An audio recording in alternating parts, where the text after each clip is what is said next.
Hi,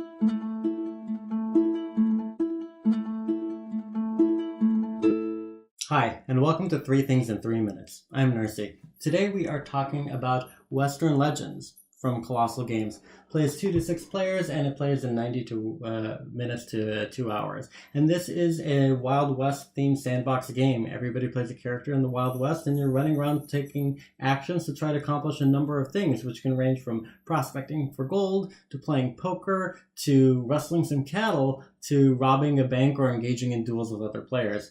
All of this will get you legendary points, and the goal is to be the player with the most legendary points at the end of the game.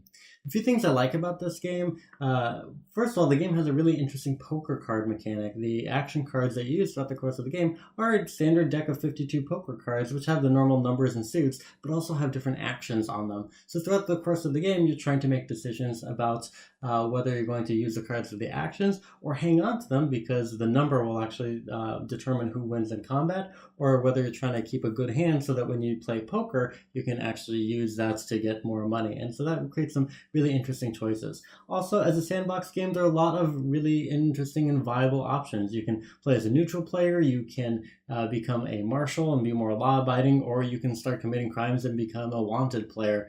And so you aren't locked into any particular path throughout the course of the game. I also appreciate that the game has a variable player length.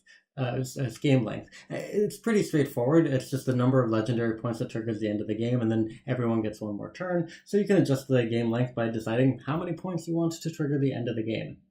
A few points to consider about this game. The game has some pretty great components in general, but the player aids are weirdly not that great. They're actually missing a lot of critical information that would be really handy to reference throughout the course of the game. And also printed on this flimsy paper. It would just be much nicer if they either had more complete ones, or you may want to actually just find or make your own player aids.